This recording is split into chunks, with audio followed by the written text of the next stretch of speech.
야곱의 하나님께서 성소에서 너를 도우시고 시온에서 너를 붙드시며 내 모든 소재를 기억하시며 내 번제를 받아 주시리라.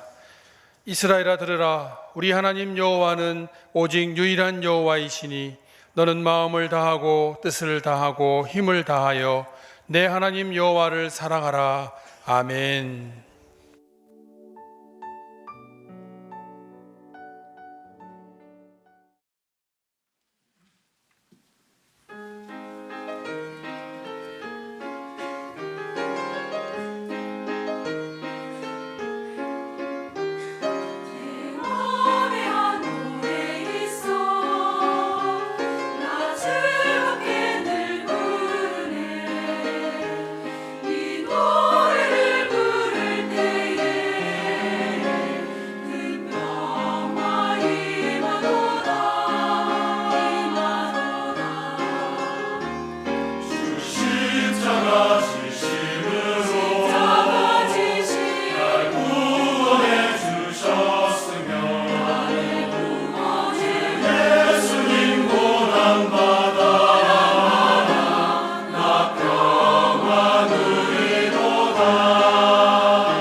감사합니다. 오늘 아침 우리에게 주실 하나님 말씀을 함께 보겠습니다. 에스더서 1장입니다. 구약성경 749쪽인데요. 오늘 성경 읽기 일과 맨 첫 번째 장 1절부터 22절까지를 좀 길지만 우리가 함께 읽겠습니다. 한 주제로 되어 있어서 같이 읽도록 하겠습니다. 오늘 성경 읽기가 1장부터 5장까지인데요. 한 장을 지금 읽으시는 겁니다. 이제 우리 함께 에스더서 1장에는 말씀을 받들어 읽겠습니다. 합심해서 읽읍시다. 이 일은 아수에로 왕 때에 있었던 일이니 아수에로는 인도로부터 구서까지 127지방을 다스리는 왕이라. 당시에 아수에로 왕이 수산궁에서 즉위하고 왕위에 있은 지 제 3년에 그의 모든 지방관과 신하들을 위하여 잔치를 베푸니 바사와 메대의 장수와 각 지방의 귀족과 지방관들이 다 왕 앞에 있는지라. 왕이 여러 날 곧 180일 동안에 그의 영화로움 나라의 부함과 위엄의 혁혁함을 나타내니라. 이 날이 지남에 왕이 또 도성 수산에 있는 귀천간의 백성을 위하여 왕궁 후원돌에서 7일 동안 잔치를 베풀세 백색, 녹색, 청색 휘장을 자색 가는 배줄로 대리석 기둥 언고리에 메고 금과 은으로 만든 걸상을 화반석, 백석, 운모석, 흑석을 깐 땅에 진설하고 금잔으로 마시게 하니 잔의 모양이 각기 다르고 왕이 풍부하였으므로 어주가 한에 없으며 마시는 것도 법도가 있어 사람으로 억지로 하지 않게 하니 이는 왕이 모든 국내 관리에게 명령하여 각 사람이 마음대로 하게 함이더라. 왕후 와스디도 아하수에로 왕궁에서 여인들을 위하여 잔치를 베푸니라. 제7일에 왕이 주홍이 일어나서 어전 레시 모우반과 비스타와 하르보나와 빅다와 아박다와 세달과 가르가스 7사람을 명령하여 왕후 와스디를 청하여 왕후의 관을 정죄하고 왕 앞으로 나오게 하여 그의 아리따움을 뭇 백성과 지방관들에게 보이게 하라 하니 이는 왕후의 용모가 보기에 좋음이라. 그러나 왕후 와스디는 내시가 전하는 왕명을 따르기를 싫어하니 왕이 진노하여 마음속에 불 붙는 듯 하다. 왕이 사례를 아는 현자들에게 묻되 왕이 규례와 법률을 아는 자에게 묻는 전례가 있는데 그때에 왕에게 가까이하여 왕의 기색을 살피며 나라 첫자리에 앉은 자는 바사와 메대의 7지방관 곧 가르스나와 세달과 아드마라와 다시스와 메레스와 마르스나와 머무가니라. 왕후 아스디가 내시가 전하는 아하수에로 왕의 명령을 따르지 아니하니 규례대로 하면 어떻게 처치할까? 머무가니 왕과 지방관 앞에서 대답하여 이르되 왕후 와스디가 왕에게만 잘못했을 뿐 아니라 아하수에로 왕의 각 지방의 관리들과 뭇 백성에게도 잘못하였나이다. 아하수에로 왕이 명령하여 왕후 와스디를 청하여도 오지 아니하였다 하는 왕후의 행위의 소문이 모든 여인들에게 전파되면 그들도 그들의 남편을 멸시할 것인즉 오늘이라도 바사와 메대의 귀부인들이 왕후의 행위를 듣고 왕의 모든 지방관들에게 그렇게 말하리니 멸시와 분노가 많이 일어나리이다. 왕이 만일 좋게 여기실진데 와스디가 다시는 왕 앞에 오지 못하게 하는 조서를 내리되 바사와 메대의 법률에 기록하여 변개함이 없게 하고 그 왕후의 자리를 그보다 나은 사람에게 주소서. 왕의 조서가 이 광대한 전국에 반포되면 귀천을 막론하고 모든 여인들이 그들의 남편을 존경하리이다 하니라. 왕과 지방관들이 그 말을 옳게 여긴지라. 왕이 머무간의 말대로 행하여 각 지방 각 백성의 문자와 언어로 모든 지방에 조서를 내려 이르기를 남편이 자기의 집을 주관하게 하고 자기 민족의 언어로 말하게 하라 하였도다. 아멘. 에스더서는 하나님 백성들의 삶의 전화위복에 관해 기록한 성경입니다. 그 중심에 에스더가 있습니다. 에스더가 기록된 내용의 이 시기는 지난주 에스라스를 통해서 말씀드렸던 고레서 이후 한 55년 이후의 기록이라고 보면 될 것입니다. 그때가 바사 제국의 최전성기였습니다. 어느 정도였는가 하니 영토가 인도부터 아프리카 구석, 지금의 에티오피아까지 였습니다. 지방수는 총 127지방이나 되었습니다. 수많은 나라를 점령했으니까 그 안에는 나라만한 지방도 있었다고 볼 수 있습니다. 지도로 표시하면 이 정도쯤 된다고 볼 수 있어요.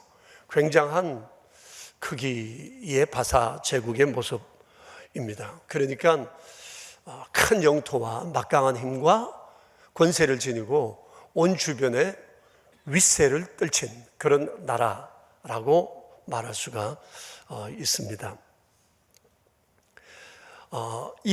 이후에도 이 바사 제국은 끊임없는 영토 전쟁을 벌이고 더 많은 나라를 정복하기 위해서 애를 썼는데 이로부터 한 3년쯤 뒤에 그들은 그리스에 눈을 돌리고 공격을 했습니다. 그러다가 결국 실패하고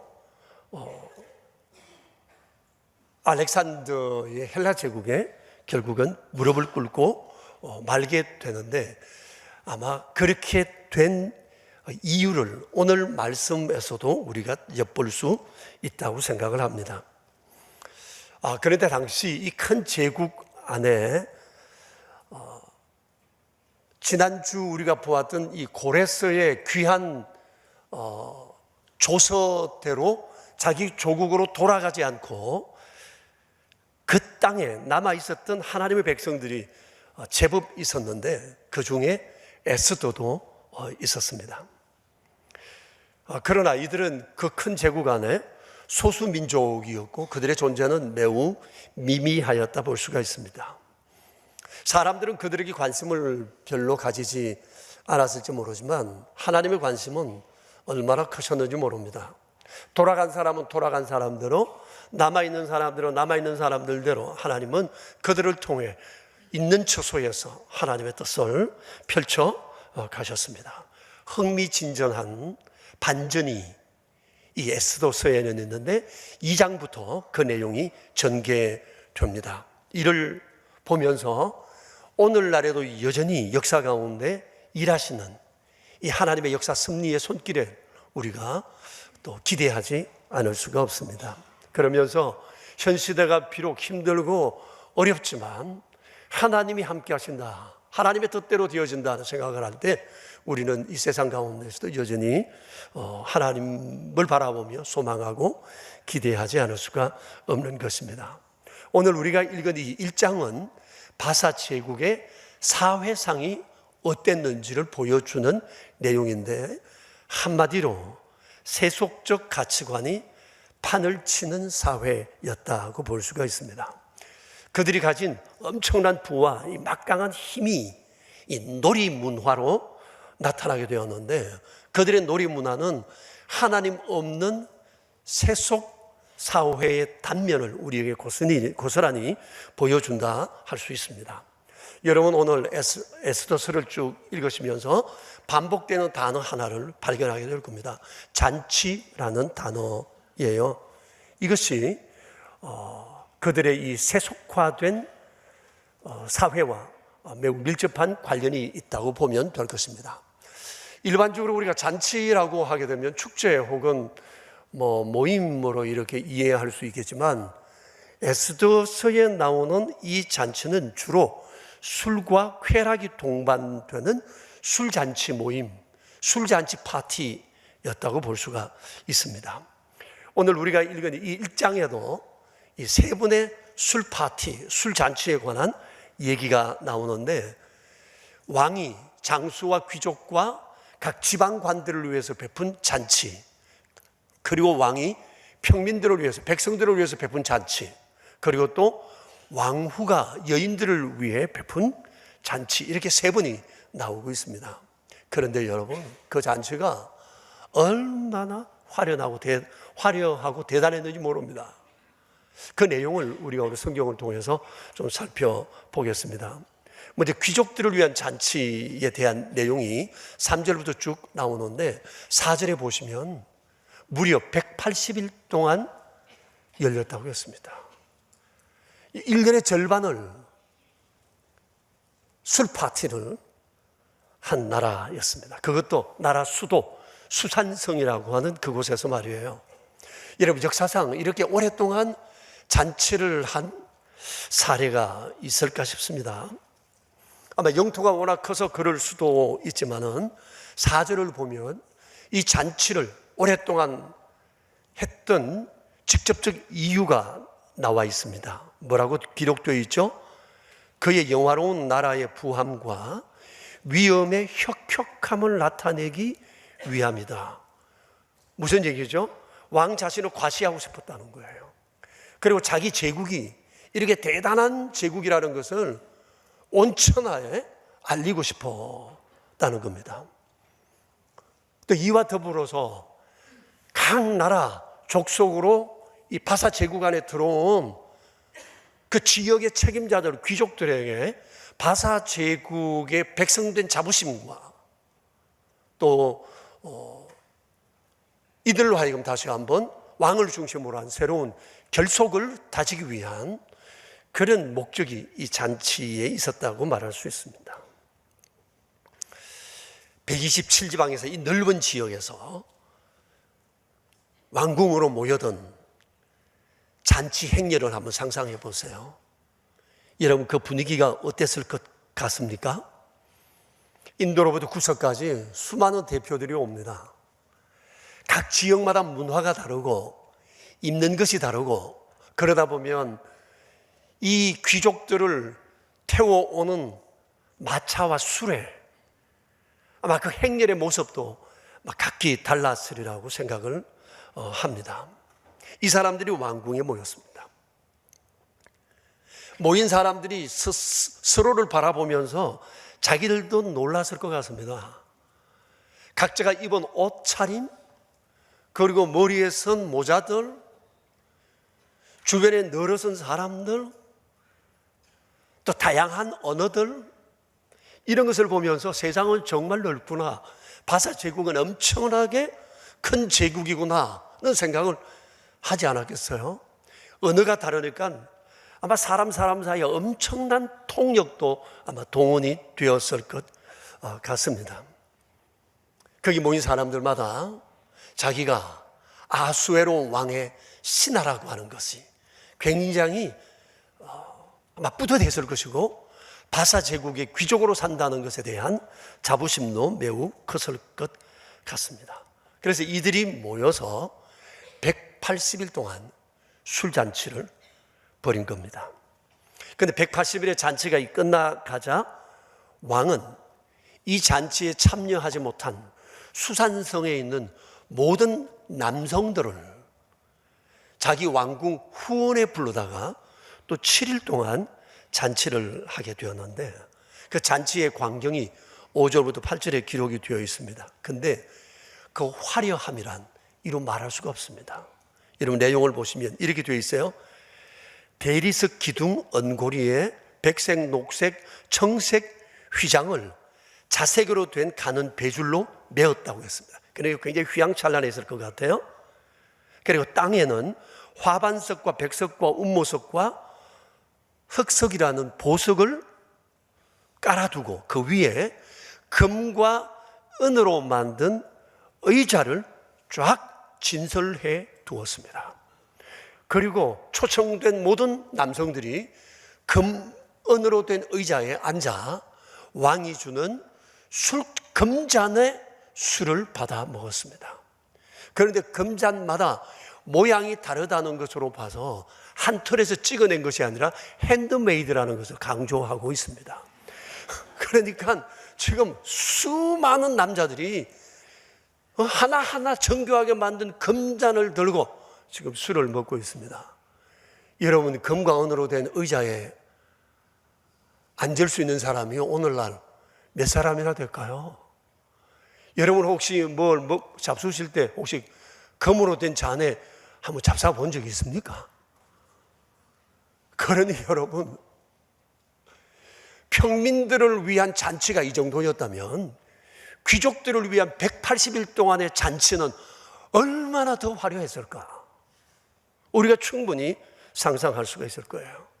9절에 보면 왕후가 또 여인들을 모아다가 또 잔치를 벌였는데, 이 여인들의 잔치도 아마 이와 비슷했을 거라고 생각을 합니다. 180일 플러스 7일 동안 남녀 모두가 모여서 부어라 마셔라 했던 겁니다.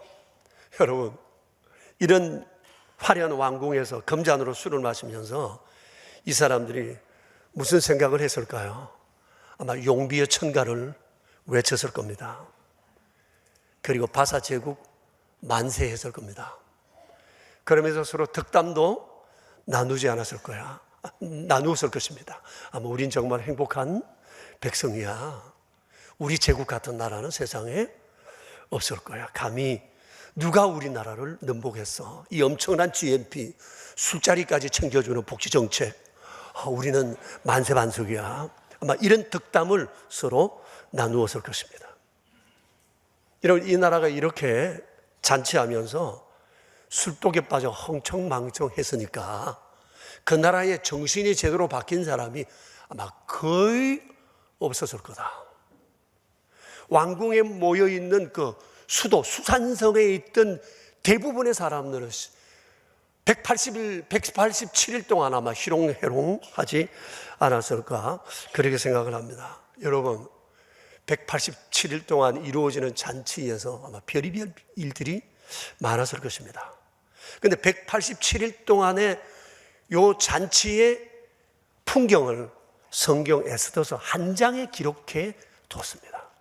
그러나 우리의 일반 상식으로 봤을 때 187일 동안 무슨 일이 있었는지 우리는 대충 짐작할 수가 있습니다. 아마 그렇고 그런 일들이 엄청나게 일어나지 않았을까라고 생각합니다. 그 많은 일 가운데 한 가지 예가 오늘 10절 이하에 기록되어 있습니다.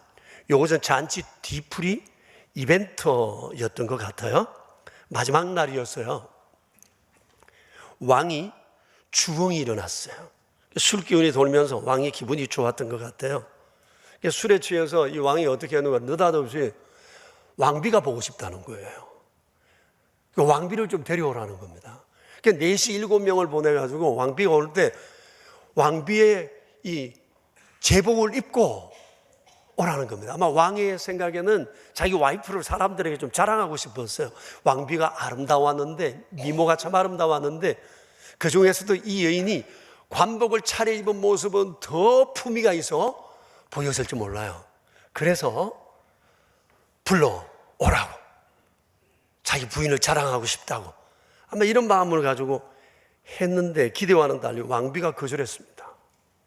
왜 그랬는지는 몰라요. 아마 이 여인도 한 잔 들어가니까 좀 술김에 그랬을 수도 있고, 또 이 얘기를 듣고 보니까 기분이 좀 나빠서 자존심이 상했을 수도 있습니다. 그래도 웬만하면 남편 얘기 듣는 게 좋지 않아요? 아니, 제가 남자라 그런 것은 아니지만, 아니, 4시를 7명이나 보냈잖아요. 그리고 많은 사람이 지금 기다리고 있다고 그러면 좀 내 기분은 나빠도 그냥 가서 그 남편이 하자는 대로 좀 이렇게 해주면 좋지 않아요? 여러분, 사람이 덕스럽다는 게 뭐예요? 수용성이 있는 사람이 좀 덕스러운 사람입니다. 맨날 까탈스럽게 딴지나 걸고 따지기나 좋아하고 남 얘기 들으려고 하지 않고 받아주려고 하지 않으면 참 이거 곤란한 사람이잖아요. 여러분, 우리가 2번 다시 결혼할 일은 없겠지만 자녀들에게 얘기하십시오. 어떤 사람 좋으냐고 물으면 수용성 좋은 사람 만나라, 그렇게 얘기하면 틀림없을 것 같아요. 우리 자식들도 그렇게 길러야 될 것 같고요. 그런데 이 여자는 그러질 못했어요. 그러자 왕이 경로했고 12절에 보면 화가 불붙는 듯 했다. 얼굴이 아주 벌게 술기가 올라서 붉은 데다가 화가 나서 더 얼굴이 불붙었다 그랬습니다. 그런데 이게 화낼 일입니까? 아니, 아주 자기가 잘못했잖아요. 자기 아내에게 조용히 전가를 보내서 이루고 싶은데 그것도 없이 그냥 자기가 일방적으로 오라고 그랬는데, 아내가 안 왔으면 이건 내가 실수했네, 내가 경솔했구나, 이러면 끝날 문제인데 이게 지가 왜 화냅니까? 화낼 문제가 아니잖아요.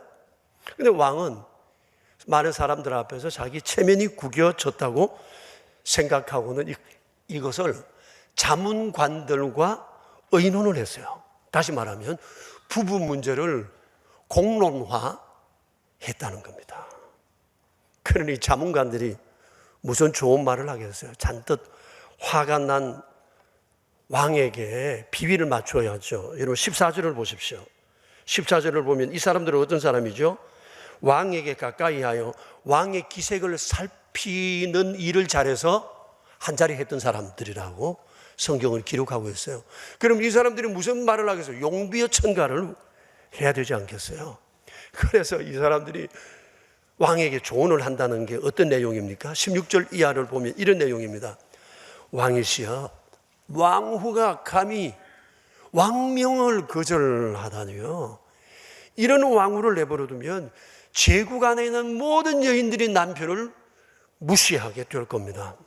우습게 알게 될 겁니다. 그러므로 당장의 왕비를 폐위시키시고 왕은 이 여인보다도 더 나은 처녀를 얻어 장가가셔야 합니다. 그리고 제일 마지막 절에 보면 뭐라고 그랬죠?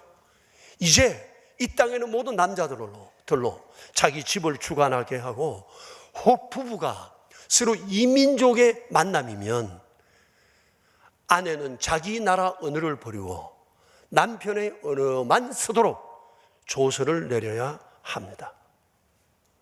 이게 술잔치 뒤끝이었어요. 이 왕비는 폐위되고 그날로 바사 제국의 모든 여인들의 순환이 그날로 시작이 되었던 겁니다. 그러나 여러분 생각해 보십시오. 이게 왕 부부의 문제지 어떻게 대한민국 바사 제국 전체 부부의 문제입니까? 이게 자기 가정사지 어떻게 그 제국 안에는 모든 가정사입니까? 자고로 부부 문제는 조용히 두 사람이 알아서 풀어야 됩니다. 그래도 풀어도 안 되면 지혜로운 사람을 찾아가서 조용히 문제를 해결해야 되는데 이 왕은 그러지를 않았습니다. 이게 아마 이 왕의 성격, 아마 스타일이었던 것 같습니다. 자, 이것이 오늘 1장에 나오는 전체 내용인데 여러분 오늘 우리는 이 말씀을 통해서 바사 제국이 돈 있고 권세 있고 땅덩어리 넓지만 그 나라 분위기, 속성은 굉장히 세속화되고 세속화된 모든 것들이 총집합되어 있는 나라구나라고 하는 것을 우리가 짐작할 수가 있습니다. 정리하면 대충 이런 겁니다. 정복의 욕망, 그리고 권력의 욕구, 남성 우월주의, 과장된 해석과 논리의 비약, 왜곡, 편견, 과시욕, 허영심, 물질주의, 술 좋아하고 놀기 좋아하는 지나친 음주, 가무, 그리고 사치와 방탕 이런 것들이 그 나라의 분위기였습니다. 이런 세속적 가치관이 그 나라 안에 쌓여져 있었던 것입니다. 여러분, 지금은 이 나라가 대단한 나라지만 이런 나라에 미래가 있을까요? 왕의 일방적인 의사결정이 그리고 나라에 있는 것 흥청망청 이렇게 술 퍼먹고 사는 나라의 미래가 있을까요? 여러분 아무리 부자라고 해도 들어오는 거 생각하지 않고 낭비하다 보면 창고는 비어가게 되어 있습니다. 아무리 큰 제국이라고 해도 이래서는 버틸 수가 없습니다. 결국 이로부터 몇 년 뒤부터 나라의 위세가 점점 꺾이기 시작하다가 30년쯤 되어서는 급격하게 내리막길을 걷고 결국은 바사 제국은 헬라 제국에 먹히어 몰락하고 말았습니다. 여러분 정신이 이렇게 무너져 버려서니 버텨낼 수가 없는 겁니다. 그리고 나라가 제대로 굴러갈 수가 없는 겁니다. 흥청망청할 때가 아니잖아요. 있을 때 유비무환의 자세로 살아야 하는데 그렇지 못하니까 창고나 나라가 좀 먹어 들어가듯이 조금씩 파먹어 들어가다가 나중에는 모든 것이 다 거들나고 말았던 겁니다. 그 나라 안에 전부 다 왕의 눈치만 보는 사람들이 있었을 뿐 지혜롭게 나라 운영을 하는 자문관들이 없었다고 말할 수가 있습니다. 개인이나 나라나 세우는 것이 어렵지 무너지는 것은 잠깐이라고 생각할 수 있습니다. 자, 그런데 중요한 것은 이런 세속적인 가치관이 판을 치는 제국 안에서 소수민족으로 살아야 했던 하나님 백성들의 애환입니다. 여러분 아시겠지만 다니엘서 읽어보셨죠? 다니엘이 바벨론 제국과 바사 제국 안에서 총리로 일을 했던 사람이잖아요. 총리로. 자, 그랬던 사람인데 그 나이가 100세가 넘도록 다니엘도 민족 차별을 받은 사람입니다. 여러분 다니엘서 그거 보시면 아시겠지만 그 지역 본토인들이 다니엘을 멸시할 때 유대인이라고 타민족이라고 늘 그렇게 문제를 일으키고 어려움을 주지 않았어요. 그러니까 이런 평민들 입장에서 큰 제국 안에 소수민족으로 살아가는 것이 쉽지 않았을 거라고 생각을 합니다. 그리고 지금 현재 온 나라 구석구석이 세속화의 물결이 넘실되고 있으니까 이에 대한 미혹이 얼마나 그들에게도 컸을까라고 하는 겁니다. 그런데 사실 과거에 이 하나님의 백성들이 나라 잃고 포로되어 온 이유가 뭐예요? 세속화 때문입니다. 세속화. 겉으로는 하나님 백성이지만 속에는 완전히 세속적인 것으로 꽉 차 있었거든요. 이걸 하나님께서 깨뜨려 보신 겁니다. 그런데 이 나라 와보니까 자기 나라보다 더한 거예요. 나라 망하고 나니까 정신이 번쩍 들고 선지자들을 통해서 얘기를 듣고 나니까 이젠 우리가 정신 차리고 똑바로 해야 되겠다 싶은데 길은 없고, 그래도 바르게 살아야지 결심을 했는데 이 나라 분위기가 그게 아니라는 겁니다. 그러니 가지지 못한 사람 입장에서 소수민족으로서 이런 유혹 속에 노출되어 있으니 여러분 살아가는 것이 보통 힘든 일이 아니었을 거라고 생각을 합니다. 근데 이것은 그때뿐만 아니라 지금 우리 사회도 마찬가지입니다. 우리 사회도 지금 세속적 가치관이 판을 치고 있습니다. 어떻게 해서라도 떵떵거리며 잘 살고 싶은 것이 대부분의 인생의 목적이 되고 있습니다.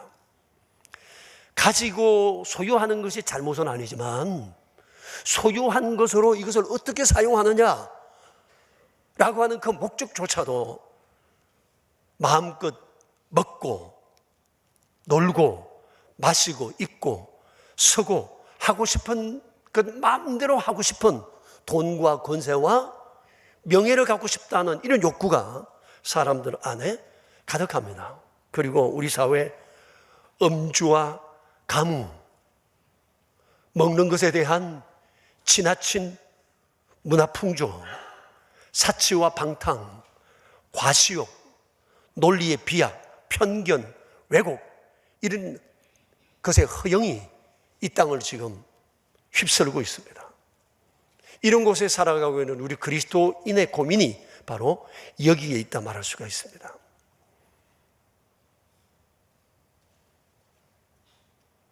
여러분, 이런 우리에게 오늘 하나님은 말씀하십니다. 예레미야서 9장을 통해서 이렇게 말씀하시는데 우리 같이 한번 읽어보겠습니다. 여호와께서 이와 같이 말씀하시되 지혜로운 자는 그의 지혜를 자랑하지 말라.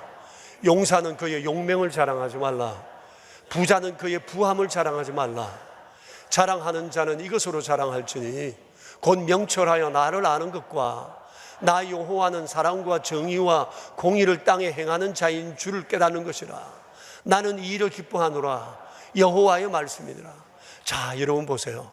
이 성경에 보면 세상의 속성 가운데 하나가 자랑이라는 거예요. 자랑. 과시라는 거예요. 가진 사람은 가진 대로 지혜, 용맹, 부함을 가진 사람은 자꾸만 이걸 드러내고 싶어 한다는 겁니다. 주님 말씀이 자랑질하지 말라는 거예요. 자랑하고 싶은 것, 나를 아는 것 자랑하고 내게 관한 것 자랑하라는 거예요. 주님이 이런 사람들을 기뻐하신다고 말씀하고 계십니다. 여러분, 세속적 가치관이 넘실대는 이 세상 가운데 우리가 살아가면서 품어야 할 가장 중요한 것은 하나님에 대한 생각이에요. 우리 하나님이 어떤 일을 하기를 원하시는가, 어떤 것을 기뻐하시는가, 이게 우리가 품어야 할 생각이라고요. 그게 주님 말씀하시잖아요. 자랑 많은 세상 속에, 허영기 많은 세상 속에 너희는 내 아는 것에 관심 서고 날 아는 것을 세상에 자랑하라고 말씀을 하세요. 여러분, 정말 여러분이나 저나 이 세속사회 속에서 살아가는 게 쉽지 않아요. 사람들은 말합니다. 세상이 다 그래. 그리스도인이라고 뭐 별 수 있나. 교회 갈 땐 가고 그래서 사는 것은 어쩔 수 없는 거야. 그렇게 반듯하게 믿음으로 살려고 하다가 보면 못 살아. 살아갈 수 없어. 라고 세상에 휩쓸려 사는 것을 당연한 듯이 말하는 우리 그리스도인들도 많이 있어요. 그때 우리는 다시 한번 어떻게 살아가야 하는 것이 주님이 원하시는 것인지에 대한 바른 이해와 깨달음을 가져야 합니다. 이번 여러분 그 나라지 안에 보면 표지 안쪽에 유혹으로부터 보호를 위한 간구라고 하는 기도문이 하나 있습니다. 이 기도문은 제가 개인적으로 매우 좋아하는 종교개혁자 마틴 루터의 기도문입니다. 제 책상 유리 사이에 이 기도문이 끼워져 있습니다. 저는 제가 약함을 압니다. 유혹에도 약하고 이리저리 흔들리기도 하고 보는 것 듣는 것 많고 그렇다는 걸 제가 잘 알기 때문에 저는 하루에도 시시때때로 이 기도문을 읽습니다. 그리고 봅니다. 생각합니다. 여러분, 세상 유혹과 세속적 가치관을 버텨내는 길은 다른 길 없습니다. 노력해야 합니다. 여러분, 오늘 가실 때 못 가져가신 분들은 나라지 꼭 가져가세요. 지금 몇 권 남지 않았으니까. 꼭 가져가셔서 이걸 스마트폰에 딱 저장해두든지 어떻게 하든지 간에 자주 읽으십시오. 제가 이 시간 한번 내용을 읽어드릴 테니까 여러분 가사를 좀 내용을 보시면서 한번 마음으로 생각해 보십시오. 사랑하는 아버지, 저희에게 육체의 정욕을 제어할 수 있는 은혜를 허락하소서. 먹고 마시고 많이 자고 게으르고 나태하고 싶은 욕구를 이길 수 있게 도우소서. 저희가 음식과 의복과 잠과 이의를 적당히 취하고 깨어서 수고하며 금식하며 저희의 육체를 선한 사업에 서도록 도우소서. 모든 악과 부정한 것에 끌리는 마음과 욕구를 그리스도와 함께 십자가에 묶어 죽임으로써 그들의 유혹에 동의하지 않고 따르지 않게 하소서. 아름다운 사람이라 형상과 피조물을 볼 때 유혹받지 않게 하시고 피조물에 나타난 아버지를 찬양하고 순결함을 사랑하는 기회가 되게 하소서. 달콤한 소리를 듣고 감각을 즐겁게 하는 것을 느낄 때 그 속에서 정욕을 찾지 말게 하시고 명예와 권세를 갈구하는 욕구에 동의하지 않게 하소서. 세상의 속임수와 존재와 거짓 약속들이 우리를 몰고 가지 않도록 보존하소서. 세상의 사악함과 역경이 우리를 성급함과 원수갚음, 분노, 다른 악으로 끌고 가지 않도록 보호하소서. 세상의 속임수와 거짓과 세상이 약속하는 것과 불신실함을 부인하게 하시고 부인한 마음가짐이 견고하게 하시며 그 상태로 매일 자라가게 하소서. 사단의 속삭임으로부터 우리를 보호하시고 하나님이 주신 은사나 아름다움, 지식, 권세, 지위, 부유함으로 인해 다른 사람을 무시하지 않게 하소서. 또한 미움이나 시기심에 빠지지 않게 도우소서. 지금부터 삶이 그칠 때까지 믿음을 지킬 수 있게 하시고 절망하지 않게 하소서. 여러 가지 큰 유혹에 대항해 싸우고 있는 사람들을 지켜주소서.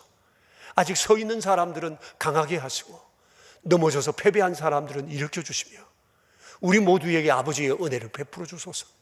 그리하여 원수들에게 둘러싸인 가련하고 불확실한 삶 속에서 기사의 용맹성을 가지고 지속적으로 싸울 수 있도록 하사 영원한 면류관을 얻게 하소서. 이런 내용입니다. 마틴 루터가 종교개혁자이지만 그도 이런 것으로 주님 앞에 기도하지 않고는 그 시대적 상황을 이겨낼 수가 없었던 겁니다. 저도 그렇습니다. 여러분, 자신의 신념을 믿지 마십시오. 우리는 날마다 내 영을 거룩하신 말씀으로 터치하고 주님 앞에 기도하면서 믿음으로 서는 길 외에는 없습니다. 또 다른 한 가지가 있다면 지난주 신앙 수련회 하면서 우리가 함께 나누었던 말씀을 여러분 마음에 새기십시오. 우리 교회 스마트폰 볼 수 있는 앱으로 들어가시면 5일 동안에 그 주제에 대한 말씀을 들을 수가 있습니다. 크리스찬은 무슨 생각으로 살아야 하는가?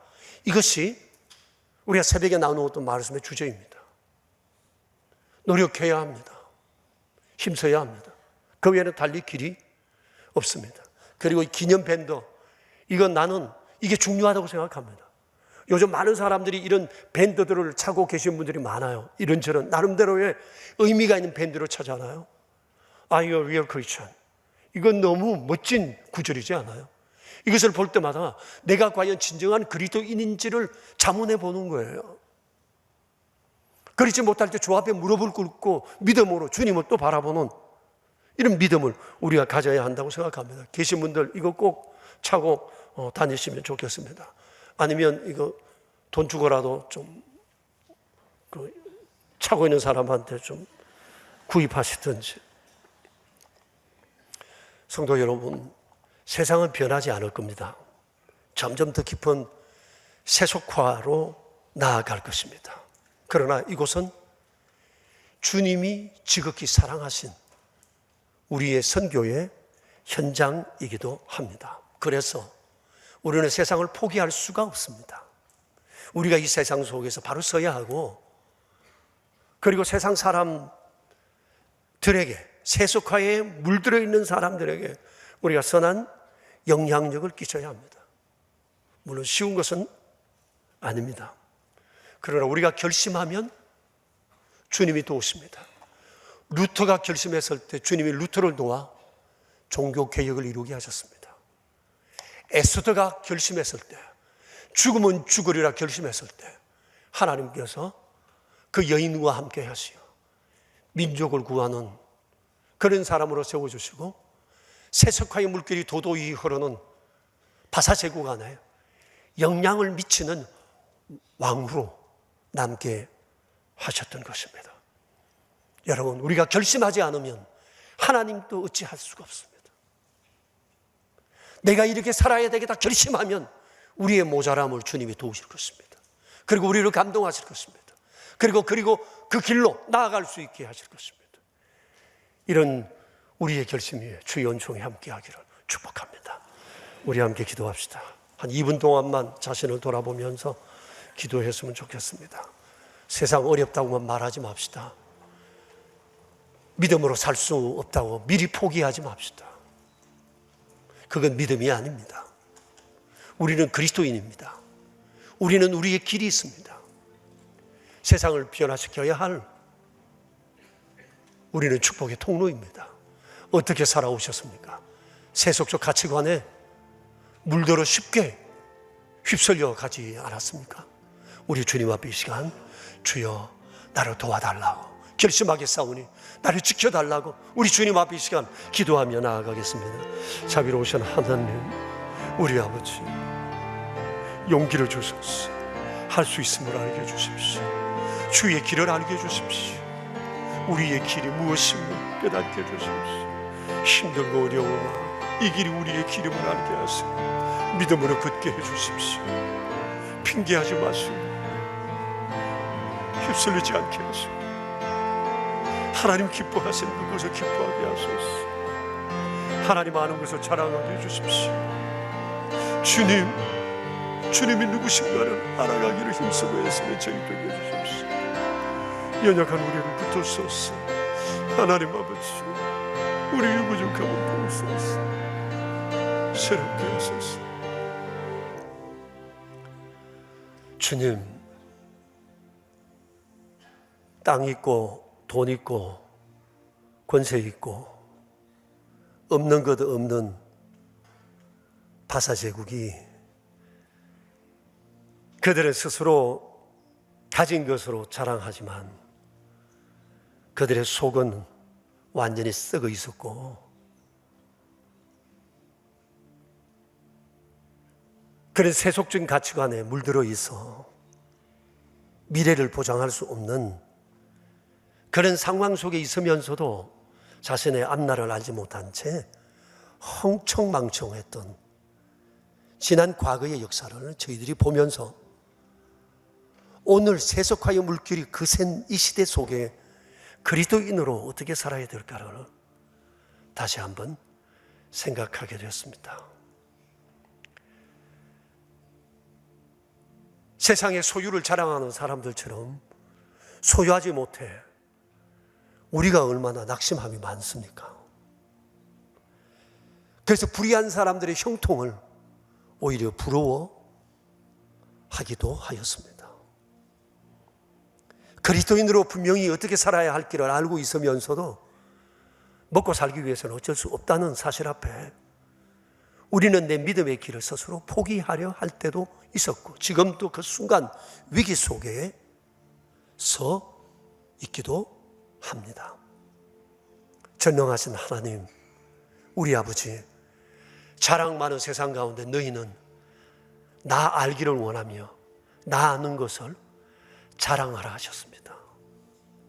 하나님께서 어떤 일을 행하시며 어떻게 살아가기를 원하시는지 그것을 고민하고 사는 그를 주님은 기뻐하신다 하셨습니다. 주여, 우리로 흔들리지 않게 하시고 주의 오신 날 언제일지 알지 못하나 그리 길지 않을 것을 우리가 압니다.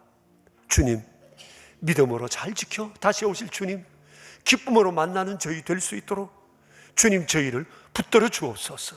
결심하게 사오니 약한 우리 붙들어 주시어 주의 원하시는 이 길 믿음으로 걷게 하옵소서. 우리 구주 예수 그리스도 이름으로 기도드리옵니다. 아멘. 주님, 이제 우리는 예배를 마치고 세속의 가치관이 판을 치는 세상으로 갑니다. 그러나 결심하며 가오니 주께서 함께하사 저희를 지키시고 영광 받으시는 아름다운 삶을 살아가게 하옵소서. 자비로우신 아버지, 오늘도 베풀어 주신 은총을 기억하고 작지만 우리의 정성을 담아 주님 앞에 예물을 구별하여 올려드립니다. 여기 11조 예물이 있습니다. 한 달 동안도 살아갈 때 힘주시고 풍성한 열매에 거둘 수 있도록 도와주시며, 감사 예물과 주정 헌금, 오른손 헌금과 완달라 선교 헌금과 사랑의 식탁, 그리고 의모와 비전센터 건축을 위하여 구별하여 드려진 귀한 예물들, 아버지여 주의 영광을 위해 아름답게 사용되게 하시고 날마다 저희를 감동하사 주의 영광의 도구로 살아가게 하옵소서. 우리 구주 예수 그리스도 이름으로 기도드리오며, 이제는 우리의 반석 되신 주 예수 그리스도의 은혜와 만복의 근원 되신 하나님 아버지의 크신 사랑하심과 세속화의 물결 가운데에서도 날마다 우리를 감동시키시어 믿음의 길로 걸어갈 수 있도록 도우시는 성령님의 교통하심이 모인 저희 무리들과 명절의 모든 가족들과 주님의 몸 되신 교회 위에 이제로부터 영원히 함께 계시옵기를 간절히 축원하옵나이다. 아멘.